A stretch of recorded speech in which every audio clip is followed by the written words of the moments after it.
നിങ്ങളുടെ AMMA എന്ന് പറയുന്ന സംഘടനയുമായിട്ട് എന്താണ് ബന്ധം? അതാണോ നിങ്ങളുടെ പ്രശ്നം? അൻസിബ മദ്യപിക്കുന്നതോ അൻസിബയ്ക്ക് ഒരു പുരുഷ സുഹൃത്തുള്ളതോ ആണോ നിങ്ങളുടെ പ്രശ്നം? എന്തിനാണ് വരുമ്പം ഒരു പക്ഷാഭേദവും ഇല്ലാതെ സംസാരിക്കുവാണ്. ഇത് ആദ്യം ചെയ്തത് അൻസിബയ. അതായത് ലക്ഷ്മിപ്രിയയുടെ ജീവിതം എന്താണെന്ന് അൻസിബയ്ക്ക് അറിയാം. അൻസിബയും ലക്ഷ്മിപ്രിയയും വളരെയധികം അടുത്ത സുഹൃത്തുക്കളാണ്. അവരുടെ ഹസ്ബൻഡുമായിട്ടും അൻസിബ കണക്ഷൻ ഉണ്ട്, സംസാരിക്കാറുണ്ട്. അത് അൻസിബ മീഡിയയ്ക്കുള്ളിൽ പറഞ്ഞു ഇവർ തമ്മിലുള്ള വഴക്കൊക്കെ ഹസ്ബൻഡ് വിളിച്ച് പറയാറുണ്ട്. ലക്ഷ്മിപ്രിയയും ഹസ്ബൻഡും തമ്മിലുള്ള വഴക്ക് കാര്യങ്ങളൊക്കെ ഹസ്ബൻഡ് വിളിച്ച് അൻസിബയോട് അതായത് ചർച്ചയാകും. ബഹുമാനപ്പെട്ട സാർ, എന്റെ കുടുംബം ജീവിതത്തിൽ ഞാൻ എന്റെ ഭർത്താവ് മൂലം അനുഭവിക്കുന്ന പ്രയാസങ്ങളെ ഞാൻ ഈ വീഡിയോ ലക്ഷ്മിപ്രിയയ്ക്ക് വേണ്ടിയാണ് ഇടുന്നത്. ലക്ഷ്മിപ്രിയ, കുറച്ച് നാളുകളായിട്ട് സോഷ്യൽ മീഡിയ നിങ്ങളെ കടന്നാക്രമിക്കുന്നത് കാണുമ്പോൾ അത് കണ്ട് സഹിക്കാൻ വയ്യാഞ്ഞിട്ടാണ് ഞാനിത് സംസാരിക്കുന്നത്. എല്ലാവരും ഒന്ന് ജസ്റ്റിസ് ഫോർ അൻസിബ എന്നൊന്ന് കമൻറ്റ് ഇട്ടേക്കണേ. ജസ്റ്റിസ് ഫോർ അൻസിബ ലൈക്ക് ഒന്ന് അടിക്കുക. ഈ എച്ചിപ്രിയെ വെറുക്കുന്നവരൊന്ന് ലൈക്ക് അടിക്കുക. എണ്ണം കണ്ടൊന്ന് സന്ദർശിക്കാൻ വേണ്ടി ഒന്ന് ഹൈപ്പും കൂടെ കൊടുത്തു. ഓക്കെ, പിന്നെ ചാനൽ ആദ്യമായിട്ട് കാണുന്നവരെല്ലാവരും ഒന്ന് സബും കൂടെ ചെയ്തേക്കുക. ഫേസ്ബുക്കിൽ കാണുന്നവരൊന്ന് ഫോളോയും കൂടെ ചെയ്തേക്കുക. അതുപോലെ തന്നെ ഒരു യൂട്യൂബറും ഈ പറയുന്ന എച്ചിപ്രിയയ്ക്ക് സപ്പോർട്ട് ചെയ്ത് സംസാരിക്കുകയൊക്കെ ചെയ്യുന്നുണ്ട്. ചേച്ചി 2 ഭാവം കേട്ടിട്ടാണ്, നമ്മുടെ മായ ചേച്ചിയാണ്, 2 ഭാവം കേട്ടിട്ടാണ് ചേച്ചി സംസാരിച്ചത്. എന്നാലും എനിക്കും കുറച്ച് കാര്യങ്ങൾ ജസ്റ്റ് 1-2 പോയിന്റ് ഒന്ന് പറഞ്ഞു പോകണമെന്നുണ്ട്. കുറേ ആൾക്കാർ എൻ്റെ അടുത്ത് സജസ്റ്റ് ചെയ്തിട്ടുണ്ടായിരുന്നു, ആ യൂട്യൂബർ എന്നെ പോലെ കുറേ കാര്യങ്ങളൊക്കെ ആവശ്യമില്ലാതെ വന്ന് പറയുന്നുണ്ട്, അവർ പണം മേടിച്ചു എന്നുള്ള രീതി. അവരങ്ങനത്തെ ആളൊന്നുമല്ല. ഞാൻ അറിഞ്ഞു വെച്ച് നോക്കുമ്പോൾ അവർക്ക് അതിൻ്റെ ഒരു ആവശ്യവും ഇല്ല. എന്തായാലും നമുക്ക് കാര്യങ്ങൾ സംസാരിച്ചു പോവാം. എന്തായാലും നമുക്ക് ആദ്യം ഭാഗ്യലക്ഷ്മി ചേച്ചി പറയുന്നത് നമുക്കൊന്ന് കേട്ടിട്ട് വരാം. എച്ചിപ്രിയെ വെറുക്കുന്നവരൊന്ന് ലൈക്ക് അടിച്ചത് ഹൈപ്പും കൂടെ കൊടുത്തു. ആക്രമിക്കാനുള്ള കാരണക്കാരി ആരാണ്? നിങ്ങൾ തന്നെയല്ലേ? നിങ്ങൾ തന്നെ ഒരു വടി കൊടുത്തിട്ട് എന്നെ അടിക്കി എന്ന് പറയുന്ന മാതിരിയല്ലേ? നിങ്ങൾ എന്താണ് പറയുന്നത് എന്ന് നിങ്ങൾക്ക് തന്നെ യാതൊരു ബോധവും ഇല്ലാതെയാണ് നിങ്ങൾ സംസാരിക്കുന്നത്. നിങ്ങളുടെ സംഘടനയ്ക്കുള്ളിൽ നിങ്ങളുടെ കമ്മിറ്റിയും അൻസിബയും തമ്മിൽ ഒരു വലിയ പ്രശ്നമുണ്ടായി. പല പല പല പല പ്രശ്നങ്ങളുണ്ടായി. അവർ നിങ്ങളോട് പറഞ്ഞു, നിങ്ങൾ ആരും അത് വേണ്ടത്ര ഗൗരവത്തിൽ എടുത്തില്ല, വളരെ നിസ്സാരമായി അതിനെ തള്ളിക്കളഞ്ഞു. അവർക്ക് പറയാനുള്ളത് അവർ പുറം ലോകത്തോട് വന്ന് പറഞ്ഞു. ഈ പുറം ലോകത്ത് വന്ന് പറയുമ്പോൾ എവിടെയെങ്കിലും ഒരിടത്ത് അവർ രാജിവെച്ച്, അതായത് ആദ്യം അവർ രാജിവെക്കായിരുന്നല്ലോ, ആ രാജിവെച്ച് ഇറങ്ങിയപ്പോൾ നിങ്ങൾ ആരെയെങ്കിലും കുറിച്ച് അവർ മോശമായിട്ട് ഒരു പരാമർശം നടത്തിയോ? വ്യക്തിപരമായി ഒരു വ്യക്തിഹത്യ നടത്തിയോ? ജനറൽ ബോഡിയിൽ വെച്ച് അവർക്ക് പറയാനുള്ളത് അവർ തെളിവ് സഹിതം ജനറൽ ബോഡിയുടെ മുമ്പാകെ പറഞ്ഞു. നിങ്ങളെല്ലാവരും ഉത്തരം മുട്ടി നിങ്ങൾ രാജിവെച്ച് പുറത്തു വന്നു. പുറത്തു വന്നതിന് ശേഷം ഇനി ഉത്തരം മുട്ടുമ്പോൾ കൊഞ്ഞിന് കാണിക്കുന്ന പോലെ നിങ്ങൾ അൻസിബയെ കുറിച്ച് കുറേ പുതിയ കഥകൾ ഇറക്കും. അത് വളരെ മോശമായ കഥകൾ, ഒരു പെൺകുട്ടിയെ കുറിച്ച് പറയാൻ പാടില്ലാത്ത കഥകൾ. അവൾ മദ്യപിക്കും, അവൾക്ക് ഞാൻ മദ്യം ഒഴിച്ചു കൊടുത്തിട്ടുണ്ട്, അവൾക്ക് മറ്റൊരു പയ്യനുമായിട്ട്. ഇതൊക്കെ ഉണ്ടെങ്കിൽ തന്നെ എന്താ പ്രശ്നം? അതെ, എനിക്ക് മെയിനായിട്ട് ആ മായ എന്ന് പറഞ്ഞ ചേച്ചിയോടും പറയേണ്ട ഒരു കാര്യം എന്താണെന്ന് വെച്ചാൽ, മായ എന്ന് പറഞ്ഞ യൂട്യൂബർ പറഞ്ഞൊരു കാര്യം എന്താണെന്ന് വെച്ചാൽ, അൻസിബയാണ് ആദ്യം ഈ പറഞ്ഞ ലക്ഷ്മി പിക്ക് കണ്ട് ഫോട്ടോസ് ഇട്ട് കൊടുക്കുക അങ്ങോട്ട് ചെയ്ത് ദുബായി പോയതിൻ്റെ. ഓക്കെ, ഞാനൊരു കാര്യം പറയട്ടെ. ഇവർ തമ്മിൽ ഇപ്പോഴത്തെ ചർച്ചാ വിഷയം എന്താണെന്ന് വെച്ചാൽ, ഈ പറയുന്ന മദ്യം മേടിച്ചു കൊടുത്തു, റൂമിൽ ഒരാൾ വന്നെന്നുള്ളതാണ്. ഇവർ ഈ ഫോട്ടോ ഇടുന്നതിന് മുമ്പുള്ളൊരു പ്രശ്നമാണ് ഇപ്പം ഈ പറയുന്ന ലക്ഷ്മിപ്രിയ കൊണ്ട് പറഞ്ഞിരിക്കുന്നത്. അപ്പം നിങ്ങളൊന്ന് ആലോചിച്ച് നോക്കിയേ ചേച്ചി, ചിലപ്പോൾ അന്നത്തെ ആ റൂമിലത്തെ ആ ഒരു വിഷയം കൊണ്ടാണോ ചിലപ്പോൾ ഈ പറയുന്ന അൻസിബ ഇവർ ദുബായി പോയതിൻ്റെ എന്താ ഒരു ഫോട്ടോസ് കിട്ടി തിരിച്ചങ്ങോട്ട് അയച്ചുകൊണ്ട് കൊടുത്തത്? അങ്ങനെയാണെങ്കിലോ? നിങ്ങളൊന്ന് തിങ്ക് ചെയ്ത് നോക്കുക. ആദ്യം അന്നത്തെ റൂമിൽ നടന്ന വിഷയങ്ങൾ, അതിനെക്കുറിച്ച് ആധാർ കാർഡൊക്കെ ചോദിച്ചെന്ന് ഈ പറയുന്ന ലക്ഷ്മിപ്രിയ എന്ന് പറയുന്നുണ്ട്. അതേ ലക്ഷ്മിപ്രിയ തന്നെ പിന്നെ ദുബായി പോകുന്നു. ദുബായിലെ കുറച്ച് കാന്താരി എന്ന് പറയുന്ന ഒരു റെസ്റ്റോറൻറ്റ്, ബാറ്, പിന്നെ അവിടെ കിടന്ന് ഡാൻസ് കളിക്കുന്നതിൻ്റെയൊക്കെ ഏതാണ്ടാണ് അവൾ ഇട്ട് കൊടുത്തത്. ഞാൻ പറയുന്നത് നോട്ട് ചെയ്യണം. അന്ന് ഇട്ട് കൊട്ടിയതിൻ്റെ ചിലപ്പോൾ ഒരു മറുപടി അങ്ങോട്ട് കൊടുക്കുകയാണെങ്കിലോ? ഓക്കെ, നമുക്ക് അതിലോട്ടൊക്കെ വരാം. അൻസിബ മദ്യപിക്കോ അല്ലെങ്കിൽ അൻസിബ ഒരു പയ്യനുമായിട്ട് ബന്ധം അടുപ്പം ഉണ്ടെങ്കിൽ അത് അൻസിബയുടെ സ്വകാര്യ കാര്യം. അതും നിങ്ങളുടെ AMMA എന്ന് പറയുന്ന സംഘടനയുമായിട്ട് എന്താണ് ബന്ധം? അതാണോ നിങ്ങളുടെ പ്രശ്നം? അൻസിബ മദ്യപിക്കുന്നതോ അൻസിബയ്ക്ക് ഒരു പുരുഷ സുഹൃത്തുള്ളതോ ആണോ നിങ്ങളുടെ പ്രശ്നം? എന്തിനാണ് ഒരു പെണ്ണിനെ കുറിച്ച് മറ്റൊരു പെണ്ണായ നിങ്ങൾ ഇങ്ങനെ ഇരുന്ന് പരദൂഷണം പറയുന്നത് ലക്ഷ്മിപ്രിയ? അതുകൊണ്ടല്ലേ നിങ്ങൾ സമൂഹത്തിന് മുമ്പിൽ ഒരു പരിഹാസിയാകുന്നത്? പ്ലീസ് ദയവേത് ഇനിയെങ്കിലും ഇതൊന്ന് നിർത്തോ. നിങ്ങൾക്ക് അൻസിബയുടെ അഭിപ്രായത്തിനോട് എതിരഭിപ്രായം പറയണം എന്നുണ്ടെങ്കിൽ നിങ്ങൾ കോടതി മുഖാന്തരം സംസാരിക്കൂ. തെളിവെല്ലാം കയ്യിലുണ്ടെങ്കിൽ കോടതി വഴി സംസാരിക്കൂ.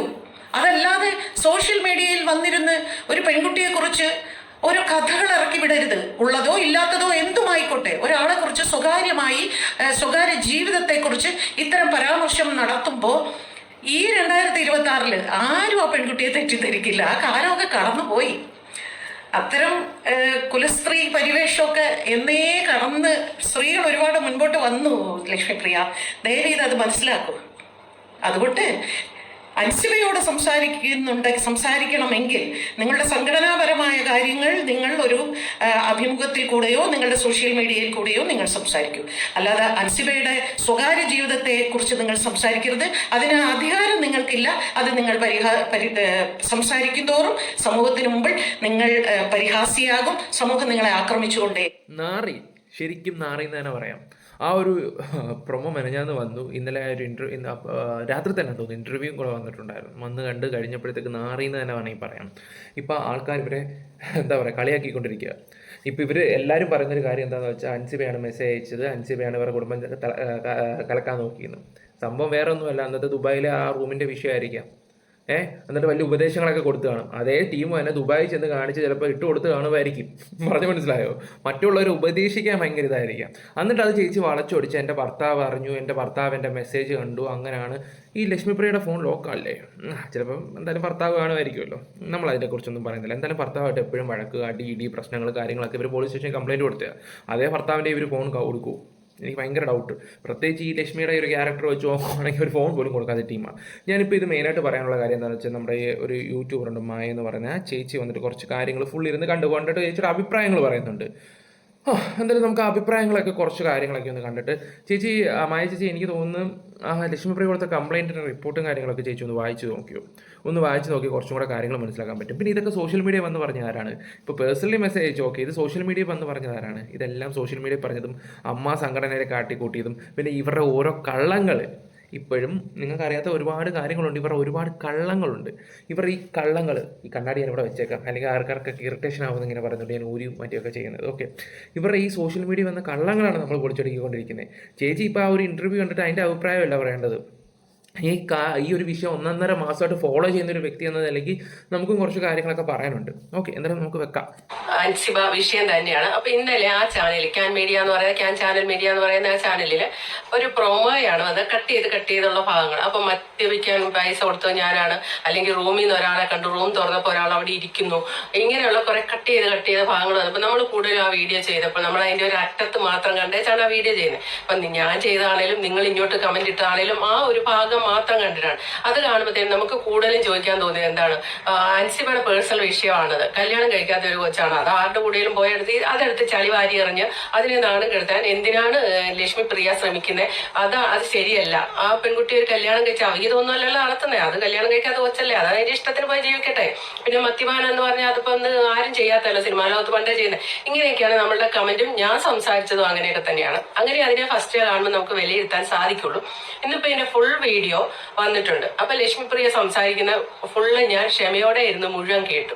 കാരണം കേൾക്കണമല്ലോ ഇതെന്താണ് ഈ പറഞ്ഞു വെച്ചിരിക്കുന്ന അൻസിബ. കാരണം അൻസിബയെ കുറിച്ച് എനിക്ക് വളരെ മാലാപാർവതിയൊക്കെ പറഞ്ഞ ഒരു അഭിപ്രായമാണ് ഉള്ളത്. അതുകൊണ്ട് തന്നെ ഇതിന്റെ ഈ മറുസൈഡും കൂടെ എന്താണ്, ഇങ്ങനെ ലക്ഷ്മി ഇങ്ങനെ ഇത്രയും വലിയൊരു ചാനലിൽ വന്നിരുന്ന് ഇതുപോലെ അടിച്ചുവിടുന്നത് എന്താണ് എന്നറിയണം. പിന്നെ ഇന്നലെ അൻസിബ കേസ് കൊടുത്തിട്ടുണ്ട്. PR ഏജൻസി വഴി ഈ പുള്ളിക്കാരത്തെ മോശമാക്കാൻ വരെ ശ്രമിക്കുന്നു. അതെ, അത് ചേച്ചിക്ക് അറിയത്തില്ലെങ്കിൽ നമുക്കറിയാം. ഈ വിഷയം വരുന്നതിന് ഒരാഴ്ച മുമ്പ് ഞങ്ങളുടെ വീഡിയോ പറഞ്ഞു, ജസ്റ്റിസ് ഫോർ അൻസിബ എന്ന് ഞങ്ങൾ പറഞ്ഞിട്ടും, ജസ്റ്റിസ് ഫോർ അൻസിബ എന്ന് പറഞ്ഞിട്ടും ഈ വിഷയം ഞങ്ങൾ ഇവിടെ അവസാനിപ്പിക്കുന്നില്ല. ഇനി ഞങ്ങൾ ഇതിനെക്കുറിച്ച് ചർച്ച ചെയ്യും. കാരണം പല ഏജൻസിയുടെ കയ്യിലും പൈസയും കൊടുത്തിട്ടുണ്ട്. അവർ നല്ല രീതിയിൽ ഇവിടെ നെഗറ്റീവ് ആക്കാൻ വേണ്ടിയുള്ള പരിപാടികളെല്ലാം ചെയ്യുന്നുണ്ടെന്നാണ് അറിയാൻ കഴിഞ്ഞത്. അത് കഴിഞ്ഞതിൻ്റെ പിറ്റേ ദിവസമാണ് ഇൻ്റർവ്യൂവിൻ്റെ പ്രൊമോ വരുന്നത്, പിന്നെ ലോങ് വീഡിയോ വരുന്നത്. അപ്പോൾ അതിൻ്റെ താഴെ മൊത്തം അൻസിബ തെറി പറയാൻ വേണ്ടിയുള്ള പ്ലാനിങ് ആയിരുന്നു മൊത്തം. അതൊക്കെ നമ്മൾ അറിഞ്ഞ് നമ്മുടെ വീഡിയോ പറഞ്ഞ് നമ്മുടെ സബ്സ്ക്രൈബേഴ്സിന് അത് മനസ്സിലായതാണ്. ചേച്ചിക്ക് ഈ ഒരു വിഷയത്തിനെ കുറിച്ച് ഫോളോ ചെയ്യാത്തതുകൊണ്ടാണ്. ഞങ്ങൾ നല്ല രീതിയിൽ ഫോളോ ചെയ്യുന്നുണ്ട്. മേനോൻ എന്നൊക്കെ പറഞ്ഞാണ് കേസ് കൊടുത്തത്. അപ്പൊ ഇതിന്റെ ഫുള്ളായിട്ട് അറിയണമെന്ന് തോന്നിയോണ്ട് ഞാൻ ആ ഇന്റർവ്യൂ കണ്ടിരുന്നു. ഇതിനകത്ത് നമ്മൾ പറഞ്ഞ ആ പോയിന്റ് തുടക്കം തൊട്ടുണ്ട്. അതായത് മറ്റൊരാളുടെ പേഴ്സണൽ വിഷയത്തിലേക്ക് ഇടിച്ചു കയറിയുള്ള അവരെ നാറ്റിക്കാനുള്ള ഒരു ശ്രമമാണല്ലോ ഇന്നലെ ലക്ഷ്മിപ്രിയ ചെയ്തത്. പക്ഷെ ഇത് തുടക്കത്തിൽ പറഞ്ഞു വരുമ്പം ഒരു പക്ഷാഭേദവും ഇല്ലാതെ സംസാരിക്കുകയാണ്. ഇത് ആദ്യം ചെയ്തത് അൻസിബയ. അതായത് ലക്ഷ്മിപ്രിയയുടെ ജീവിതം എന്താണെന്ന് അൻസിബയ്ക്ക് അറിയാം. അൻസിബയും ലക്ഷ്മിപ്രിയയും വളരെയധികം അടുത്ത സുഹൃത്തുക്കളാണ്. അവരുടെ ഹസ്ബൻഡുമായിട്ടും അൻസിബ കണക്ഷൻ ഉണ്ട്, സംസാരിക്കും. സംസാരിക്കാറുണ്ട്. അത് അൻസിബ മീഡിയയ്ക്കുള്ളിൽ പറഞ്ഞു ഇവർ തമ്മിലുള്ള വഴക്കൊക്കെ ഹസ്ബൻഡ് വിളിച്ച് പറയാറുണ്ടെന്ന്. ലക്ഷ്മി പ്രിയ ഹസ്ബൻഡും തമ്മിലുള്ള വഴക്ക് കാര്യങ്ങളൊക്കെ ഹസ്ബൻഡ് വിളിച്ച് അൻസിബയോട്, അതായത് ഈ അവരുടെ ലൈഫിൽ വളരെയധികം അടുത്തിടപഴകുന്ന ഒരു വ്യക്തിയാണ് അൻസിബ. ഇങ്ങനെ അവരെ പറ്റി ശരിക്കും അറിയാവുന്ന ഒരു അൻസിബ ഒരു സുപ്രഭാതത്തിൽ ലക്ഷ്മി പ്രിയയ്ക്ക് ഒരു മെസ്സേജ് അയക്കുന്നു, ചേച്ചി ദുബായിൽ പോയപ്പോൾ ആരുമായിട്ട് ആ ഫോട്ടോ എടുത്തെന്നൊക്കെ പറഞ്ഞൊരു മെസ്സേജ് അയക്കുന്നു. അതിനകത്ത് ആ ഒരു മെസ്സേജ് ലക്ഷ്മി പ്രിയയുടെ ഹസ്ബൻഡ് കാണുന്നു. അതെന്താണ് സംഭവം, ഏതൊരു പുരുഷനും ഏതൊരു ഭർത്താവിനും തോന്നുന്നൊരു അവകാശവുമാണ് അറിയാനുള്ളത്. കാരണം ഭാര്യ അയാളെ കൂട്ടാതെ വിദേശത്ത് പോയിട്ട് എന്താണ് സംഭവിച്ചതെന്ന് അറിയാൻ തോന്നും. ഈ ദാമ്പത്യം എന്ന് പറയാൻ അതിന്റെ ഒരു ഇത് തന്നെയാണോ ചേച്ചി വിഷയം? ഇനി അദ്ദേഹം കണ്ടോ ഇല്ലയോ? ഇനി കേസിന് വേണ്ടി അങ്ങനെ പറഞ്ഞാണെങ്കിലോ? ഞാനൊരു കാര്യം പറയാം. ഇപ്പം നിങ്ങൾ ഈ പറഞ്ഞല്ലോ മെസ്സേജ് അയച്ചു എന്നുള്ള രീതിയിലാണ്. ഈ മെസ്സേജ് അയക്കുന്നത് ഡിസംബർ 10-ാം തീയതിയാണ്. ഈ ഡിസംബറിന് മുമ്പാണ് മറ്റേ സംഭവം നടന്നത്. എന്തോ ഒരു ഡയറക്ടർ ഈ പറയുന്ന അൻസിബയുടെ റൂമിൽ ചെന്നെന്നോ 3 മണി സമയത്തോ അതിന് മുമ്പുള്ള സമയത്ത് ഞാനൊരു കാര്യം പറയാം. ഒരു പക്ഷേ ആ ഒരു സമയത്താണെങ്കിൽ ഈ ലക്ഷ്മി പ്രിയാവിൻ്റെ ആധാർ ചോദിച്ചു, അത് ചോദിച്ചു, മറ്റേ ചോദിച്ചു, മറിച്ച് ചോദിച്ചു എന്നൊക്കെ പറയല്ലോ. ആവശ്യമില്ലാത്ത കാര്യത്തിലൊക്കെ ഇവരുടെ പ്രൈവസിക്ക് എല്ലാം കയറി ഇടപെട്ടതാരാ? അങ്ങനെ ചിന്തിക്കുമ്പോൾ ലക്ഷ്മി പ്രിയ അല്ലേ? അതേ ലക്ഷ്മി പ്രിയ കുലസ്ത്രീയും സംബന്ധിച്ച് നല്ല ഉപദേശമൊക്കെ കൊടുത്തെന്നാണല്ലോ പറയുകയൊക്കെ ചെയ്യുന്നത്. അതേ ലക്ഷ്മി പ്രിയ കാന്താരി ഇത് ഉദ്ഘാടനത്തിന് പോയ ലക്ഷ്മി പ്രിയ ഈ പറയുന്നുണ്ട് ബാറിൽ ചിലപ്പോൾ ഡാൻസ് കളിച്ചേക്കാം. പിന്നെ പുള്ളിയുടെ ഇൻ്റർവ്യൂ പറയുന്നുണ്ട് നമ്മൾ സ്നേഹമുള്ള ഒരാളെ കാണുമ്പോൾ കെട്ടിപ്പിടിക്കും, ചിലപ്പോൾ ഒരു ഉമ്മ കൊടുക്കും. ചേച്ചി ഞാനൊരു കാര്യം പറയാം, ചേച്ചിക്ക് തിരിച്ചു അവിടെ ആദ്യം കയറിയത് ലക്ഷ്മി പ്രിയ. അതായത് അവർ തന്നെ പറഞ്ഞിട്ടുണ്ട് അവർ 2 മണി വരെ റൂമിലുണ്ടായിരുന്നു, അതിനുശേഷം പോകാൻ നേരത്ത് 3 മണിക്ക് ഒരാൾ കയറി വന്ന് ആവശ്യമില്ലാത്ത എല്ലാ കാര്യത്തിലും അപ്പം ഇടപെട്ടതാരാ? ചേച്ചി ഒന്ന് ചിന്തിച്ചു നോക്കും. അവർക്കൊരു പ്രൈവസി കാണത്തില്ലേ? ചിലപ്പോൾ അവർക്ക് ഇഷ്ടപ്പെടുന്ന ഒരാളായിരിക്കാം, പിന്നെ എന്തോ ആയിക്കോട്ടെ, അതിന് ഇപ്പം ഇടയ്ക്കേറി ചെന്നതാരാ? നമ്മൾ പറയുമ്പോൾ അങ്ങനെ കൂടെ ഒന്ന് ചിന്തിക്കണം. എൻ്റെ വീഡിയോ സ്ഥിരം കാണുന്ന ആൾക്കാർക്ക് അത് മനസ്സിലാവും. പിന്നെ ഞാൻ അറിഞ്ഞൊരു എന്താണെന്ന് വെച്ചാൽ അവർ നല്ല ഫ്രണ്ട്ഷിപ്പായിട്ട് പോകുന്ന വ്യക്തികളാണ്, നല്ല ഫ്രണ്ട്ഷിപ്പും കാര്യങ്ങളൊക്കെയാണ്. അത് ഇത്രമാത്രം വളച്ചൊടിച്ച് തിരിച്ച് മറിച്ച് ഇപ്പം സോഷ്യൽ മീഡിയ കൊണ്ടിട്ടതാരാ? ഞാനൊരു കാര്യം പറയാം, ഈ അൻസിബയുടെ പേര് തന്നെ എടുത്തിടുകയും ഈ അമ്മയുടെ വിഷയം വന്നപ്പോഴെല്ലാം ഇട്ടത് ഈ പറയുന്ന ലക്ഷ്മിയാണ്. ഞാനാണെന്ന് ആ കേസ് കൊണ്ട് കൊടുത്തത് എന്നൊക്കെ പറഞ്ഞിട്ട്. ഇപ്പോൾ ചേച്ചി പറയുന്ന ഒരു കാര്യം എന്ന് പറഞ്ഞാൽ ഇവിടെ എല്ലാത്തിനും തുടക്കം ഇട്ടത് അൻസിബ ആണെന്ന് ചേച്ചി പറഞ്ഞത്. എന്നാൽ അല്ല, ലക്ഷ്മി പ്രിയ തന്നെ. അത് മനസ്സിലാവും. ഒരു ഇൻ്റർവ്യൂ കണ്ടിട്ട് വിലയിരുത്തല്ലേ? ഇതിൻ്റെ മുമ്പേ നടന്ന എല്ലാ പ്രശ്നങ്ങളും. ഞാൻ ഇപ്പോൾ ഒരു കാര്യം പറയാം, ഇപ്പോൾ ഇവിടെ ന്യൂസില്ല, കഴിഞ്ഞ ഒരാഴ്ച മുമ്പ് വന്ന എല്ലാ ന്യൂസിലും പറഞ്ഞ കാര്യങ്ങൾ ഞങ്ങളുടെയൊക്കെ വീഡിയോ, എൻ്റെ അതുലിൻ്റെ യൂഷ്വൽ സൈക്കോടെ, മെയിനായിട്ട് യൂഷ്വൽ സൈക്കോ എന്ന് പറയുന്ന ചേട്ടൻ്റെ വീഡിയോ എടുത്ത് നോക്കണം, അതുലിൻ്റെ വീഡിയോ എടുത്ത് നോക്കണം. അവർ ഓൾറെഡി അവരുടെ ചാനലിൽ പറഞ്ഞ കാര്യങ്ങളൊക്കെ തന്നെ ഞങ്ങൾ 3 പേരും ഞങ്ങളുടെ ചാനലിൽ പറഞ്ഞ കാര്യങ്ങൾ ഇതെല്ലാം ഇപ്പോൾ കിടന്ന് ഓടുന്നത്. BJP കാര്യങ്ങളും അത് ഇതും. ചേച്ചി എന്തുകൊണ്ട് അതൊക്കെ സംസാരിക്കുന്നില്ല? അതെന്തുകൊണ്ട് സംസാരിക്കുന്നില്ല? ഇത്ര രൂപ 75 ലക്ഷത്തിൻ്റെയും 1 കോടിയുടെ കണക്കിൻ്റെയും ഇതൊന്നും നിങ്ങളാരും സംസാരിക്കുന്നില്ല. ഇപ്പം തന്നെ അദാനി ഗ്രൂപ്പിൻ്റെ അതും ശ്വേതയുടെ കണക്ഷൻ വെച്ചിട്ട് എങ്ങനെ ഈ കണക്ഷൻസ് വന്നു? 15 ലക്ഷത്തിൻ്റെ കണക്ക്, 15 കോടിയാണെന്നാണ് ഒരു പറയുന്നത്. ഞാൻ അതിനെക്കുറിച്ചൊന്നും പറയുന്നില്ല. ഇവരൊക്കെ തന്നെ സോഷ്യൽ മീഡിയ വന്നിട്ട് ഓരോ കാര്യങ്ങൾ പറയുന്നുണ്ട്. ഈ ഒരു വിഷയം ശരിക്കും ഫോളോ ചെയ്യുന്നതുകൊണ്ട് ആര് വന്നാലും നമുക്ക് ഡിഫെൻഡ് ചെയ്യാൻ പറ്റും. 100% ഷുഗറാണ്. അതുകൊണ്ടാണ് ഞാൻ ഈ ഒരു വീഡിയോ, ഒന്നാമത്തെ കാര്യം ചേച്ചി പിന്നെ ഇതിനെക്കുറിച്ച് സംസാരിക്കുമ്പോൾ നാളെ നിങ്ങൾ നെഗറ്റീവ് ആവും. പറഞ്ഞു മനസ്സിലാവും. ഞാനിപ്പോൾ ഒരു മയത്തിൽ സംസാരിച്ച് പോകുന്ന ഒരു വിഷയമായിട്ട് മാത്രമായിട്ട് കണ്ടാൽ മതി. പിന്നെ ഒരു കാര്യം, കണ്ടൻറ്റാണ്, അത് ആ സെൻസിലെടുക്കണം. ഇങ്ങോട്ട് ആരെങ്കിലും വിളിച്ച് കോൾ ചെയ്യാനോ അല്ലെങ്കിൽ വീഡിയോ മാറ്റാനോ അത് തമ്പ് മാറ്റാനോ ഒരു മനുഷ്യനെ ഇങ്ങോട്ട് വിളിച്ചേക്കരുത്. അപ്പം ഈ കാണുന്ന ഡാനിയല്ലായിരിക്കും. അതൊരു വാർണിംഗാണ്. ഓക്കെ, ഞാൻ ഇപ്പോഴും അഡ്വാൻസ് ആയിട്ട് പറയാം. പിന്നെ സ്ട്രൈക്ക് വന്ന ഓക്കെ, ഞാനൊന്നും പറയുന്നില്ല. കാരണം എന്ന് വെച്ചാൽ നേരത്തെ ഒരു വിഷയത്തിൽ, അത് ഞാനിപ്പോൾ പറയുന്നില്ല, നല്ല മാന്യമായിട്ട് സംസാരിച്ച ഒരു കേസ് കേട്ടുണ്ടായിരുന്നു. അതിനും ചില ആൾക്കാരൊക്കെ വിളിച്ച് വലിയ ഇതടിച്ചായിരുന്നു. പിന്നെ നമുക്ക് വേണ്ടപ്പെട്ട ചില വ്യക്തികളൊക്കെ ഓർത്ത് മാത്രം ഞാൻ ക്ഷമിച്ചു പോയതാണ്. ഇനി അതുണ്ടാവൂല. ഞാൻ പറഞ്ഞതെന്ന് വെച്ചാൽ ഇത് കണ്ടിട്ട് ഇങ്ങോട്ട് വിളിക്കാനുള്ള ഉദ്ദേശം ഉണ്ടെങ്കിൽ മാത്രമുള്ള കാര്യമാണ് ഞാനിവിടെ പറയുന്നത്. അതും കൂടെ ഒന്ന് പറഞ്ഞു വെക്കാമെന്ന് കരുതി. ഓക്കെ, അപ്പം ഈ ഒരു കേസായിട്ട് ഞാൻ ഇത്രയും സംസാരിക്കുന്നുള്ളൂ, ഇവരുടെയൊക്കെ കാര്യങ്ങളൊക്കെ. കാരണം ഒരു ഇൻ്റർവ്യൂ മാത്രം കണ്ടിട്ടല്ലല്ലോ ഈ പറയുന്നവരെ. ഞാനൊരു കാര്യം പറയട്ടെ, ഇവർ ഇപ്പോൾ പറയുന്നതല്ല പിന്നെ പറയുന്നതല്ല ഇപ്പോൾ പറയുന്നത്, ഇവരെല്ലാം മാറ്റി പറയുന്നൊരു വ്യക്തിയാണ്. അത് ഇവരുടെ വീഡിയോസ് കാണുമ്പോൾ തന്നെ അറിയാം. ആദ്യം ഇതിൻ്റെ പിന്നിൽ കുറേ ജിഹാദികളുണ്ട് എന്നൊക്കെ പറഞ്ഞ ടീം പിന്നീട് ചോദിച്ചപ്പോൾ അതിനെക്കുറിച്ചൊന്നും പറയുന്നില്ല. ഓക്കെ, ഈ പറയുന്ന ലക്ഷ്മി പ്രിയ കൊണ്ട് കേസ് കൊടുത്തതിനെ പറ്റി നമ്മുടെ സൈക്കോ ചേട്ടൻ പറയുന്നുണ്ട്. സൈക്കോ ചേട്ടനല്ല, യൂഷ്വൽ സൈക്കോ. അദ്ദേഹത്തിൻ്റെ യഥാർത്ഥ പേര് അതുൽ എന്ന് തന്നെയാണ്. നമ്മുടെ അതുൽ വ്ലോഗ്സിൻ്റെ പേര് പോലെ തന്നെ അതുൽ എന്നാണ് വിളിക്കുന്നത്. പക്ഷേ യൂഷ്വൽ സൈക്കോ നമുക്ക് അങ്ങനെ മതി. ചേട്ടാ സൈക്കോ പറ. ചർച്ചയാകും. ബഹുമാനപ്പെട്ട സാർ, എന്റെ കുടുംബം. ലക്ഷ്മി പ്രിയയുടെ പരാതിയെ കുറിച്ചാണ് കേട്ടോ. ചേട്ടനൊന്ന് വായിക്കേ. ജീവിതത്തിൽ ഞാൻ എൻ്റെ ഭർത്താവ് മൂലം അനുഭവിക്കുന്ന പ്രയാസങ്ങളെ കുറിച്ച് ഞാൻ ഇന്നേ ദിവസം ഒരു പരാതി തന്നിരുന്നുവല്ലോ. ലക്ഷ്മിപ്രിയ ഭർത്താവിനെ കുറിച്ചാണ് പറയുന്നത്. ഭർത്താവിനെ കുറിച്ചാണ് ഈ പരാതിയും കാര്യങ്ങളും പോലീസ് സ്റ്റേഷനിൽ കൊണ്ടു കൊടുത്തൊരു വ്യക്തി. പോലീസ് സ്റ്റേഷനിൽ ആ വ്യക്തിയുടെ ഫോണിൽ എന്താ പറയണ്ട മെസ്സേജൊക്കെ വരുമ്പോൾ ഭർത്താവ് എടുത്ത് നോക്കൂ. എന്തായാലും ലോക്കായിരിക്കും.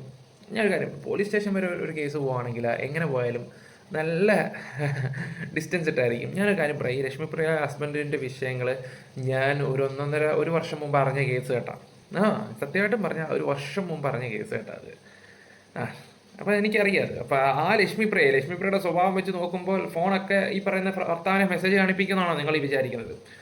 ഇപ്പം ഈ യൂഷ്വൽ സൈക്കിളുടെ താഴെ വന്നിട്ട് അയാൾ കുറേ കാര്യങ്ങളൊക്കെ തെറി വിളിക്കുന്നുണ്ട്, കുറേ കുറ്റങ്ങളൊക്കെ പറയുന്നുണ്ട്. അത് വേറെ ഒന്നും കൊണ്ടല്ല, 20,16,000 രൂപ തട്ടിയെടുത്തതിൻ്റെ കുറേ വിഷയങ്ങളും കാര്യങ്ങളൊക്കെ അമ്പലപ്പുഴ കേസ് നടന്നുകൊണ്ടിരിക്കുക. അപ്പോൾ അതുകൊണ്ട് ഇപ്പോൾ രണ്ടുപേരും കൂടെ ചിലപ്പോൾ ഒന്ന് ഒന്നിച്ച് കാണുമായിരിക്കും, ഒന്ന് നാടകം കളിക്കാൻ വേണ്ടി. ചേച്ചി, ഇത് കാണുന്ന മായ ചേച്ചിയോടും കൂടെ ഞാനീ പറയുന്നത്, കഥ അറിയാതാണ് ചേച്ചി ഒരു ഇൻ്റർവ്യൂ കണ്ടിട്ട് വിലയിരുത്തരുത്. അതിൻ്റെ പിന്നിൽ നടന്നതിൻ്റെയൊക്കെ A to Z കാര്യങ്ങൾ ഈ പറയുന്നത് നമുക്കറിയാം. അതുകൊണ്ടാണ് നമ്മൾ ഇത്ര കോൺഫിഡൻസോടെ സംസാരിക്കുന്നത്. ചേച്ചിയാണ് കൊടുത്തിരിക്കുന്നത് ഭർത്താവ് മൂലം അനുഭവിക്കുന്ന പ്രയാസങ്ങൾ. ഭർത്താവേട്ടാ ഇവിടെ ഉണ്ടോ? അല്ല, ലക്ഷ്മിപ്രിയ ചേച്ചി കൊടുത്ത പരാതിയിൽ ഇതാണ് മെയിൻ ആയിട്ട് എഴുതിയിരിക്കുന്നത്. അൻസിബയുടെ കാര്യമൊക്കെ വരുന്നേ ഉള്ളൂ. തുടക്കത്തിലെ ചേട്ടനെ നെഞ്ചത്തോട്ടാ പടക്കം വെച്ച് പൊട്ടിച്ചേക്കുന്നത്. ചേച്ചിക്ക് ഇതിനെ പറ്റി ഒന്നും പറയാൻ കാണത്തില്ലായിരിക്കും അല്ലയോ? ഇതൊക്കെ ആയിരിക്കും അല്ലയോ? അല്ല, അത് പോട്ടെ, ചേട്ടനൊന്നും പറയാനില്ലായോ? ചേട്ടനോട് ഇത് കമന്റ് ബോക്സിൽ വന്ന് കഥ പറഞ്ഞപ്പോ ഞാൻ തിരിച്ച് ഈ ചോദ്യം ചോദിച്ചതാണല്ലോ. ഈ സാധനത്തിനെ പറ്റി ഒന്നും മിണ്ടിയില്ലായിരുന്നല്ലോ ഒന്ന്. ബാക്കി ഞാൻ ഇന്നേ ദിവസം ഒരു പരിപാടി ആ പ്രശ്നങ്ങളുടെ മൂല കാരണം ഇക്കഴിഞ്ഞ ഡിസംബർ മാസം അൻസിബ ഹസൻ എന്ന എന്റെ സുഹൃത്ത്, അൻസിബയുടെ അഡ്രസ് കൊടുത്തിട്ടുണ്ട്, എന്ന സുഹൃത്തിന്റെ എന്റെ ഫോണിലേക്ക് അയച്ച ഒരു മെസ്സേജ്. ഓക്കെ, ഞാൻ കൂടുതൽ വെച്ച് നിങ്ങളെ ലാഗ് അടിപ്പിക്കുന്നില്ല.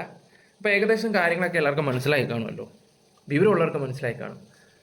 ഇത് നമുക്ക് ചില കാര്യങ്ങളൊക്കെ തെറ്റുപറ്റി കഴിഞ്ഞാൽ നമുക്ക് ക്ലിയർ ആക്കി കൊടുക്കാൻ പറ്റും. ഉള്ള കാര്യം പറയാലോ, ഇതാണ് ഇതിൻ്റെ സത്യാവസ്ഥ എന്ന് മനസ്സിലാക്കാൻ വേണ്ടിയാണ് മായച്ചേച്ചി എടുത്ത് ഞാൻ വന്നത്. പിന്നെ ഭാഗ്യലക്ഷ്മി പറഞ്ഞത് എല്ലാവരും കേട്ടല്ലോ. സത്യാവസ്ഥ നമുക്കറിയാം. ഈ അഞ്ചിമ ആരുടെ പോയാലും ആരുടെ ഇപ്പോൾ എന്ത് ഡേറ്റ് ചെയ്താലും നമുക്കൊരു വിഷയമല്ല. ഇപ്പോൾ ഫിറോസ് സജിന വിഷയത്തിൽ തന്നെ ഞാൻ പറഞ്ഞൊരു കാര്യമുണ്ട്. എന്താണെന്നറിയാമോ? പൂക്കുട്ടിയുടെ അടുത്ത് പോവാതിരിക്കുമോ ഒന്നും നമ്മുടെ വിഷയമല്ല. പക്ഷേ നമ്മൾ ചെയ്ത തെറ്റ് വേറൊരുത്തൻ്റെ തലയിൽ വെച്ചിട്ട് മുങ്ങുന്നതിനോട് എനിക്ക് താല്പര്യമില്ല. അവിടെ നമ്മൾ റിയാക്ട് ചെയ്യും, നമ്മൾ അതിൻ്റെ കാര്യങ്ങൾ സത്യാവസ്ഥ നമുക്കറിയാവുന്നത് ജനങ്ങളുടെ മുമ്പിൽ അവതരിപ്പിക്കും. ഇതാണ് ഇതിൻ്റെ സത്യാവസ്ഥ എന്നുള്ള രീതിയിലാണ്. വിശ്വസിക്കേണ്ടവർ വിശ്വസിക്കുക, അല്ലാത്തവർ തേറി പറയാം, എന്ത് വേണമെങ്കിലും ചെയ്യാം. ഇതേ വിഷയം തന്നെയാണ് ഞാൻ രേണുസുധിയുടെ വിഷയത്തിലും ചെയ്തത്. സ്വർണ്ണക്കടത്ത് കേസ് കേട്ടിൽ അവർ നിരപരാധിയെന്ന് പറയുകയും ചെയ്ത് അവസാനം എന്നെ എല്ലാവരും തന്തയ്ക്ക് വിളിച്ച്. പിന്നെ മോൻ്റെ കേസ് കേട്ടു. അതെന്തെങ്കിലും കാലം തെളിയിക്കും. അത്രയും ഞാനിപ്പോൾ പറയുന്നുള്ളൂ. നിങ്ങൾക്ക് വീഡിയോസ് ഇഷ്ടപ്പെട്ട ലൈക്ക് ഷെയർ സംഭവമൊക്കെ ചെയ്യാം. Bye, love you all guys. അപ്പോൾ ഞാൻ കണ്ണാടി ഇങ്ങനെ ഇതൊക്കെ ചെയ്യുന്ന ചില ആൾക്കാർക്ക് ഇറിറ്റേഷനാണ്.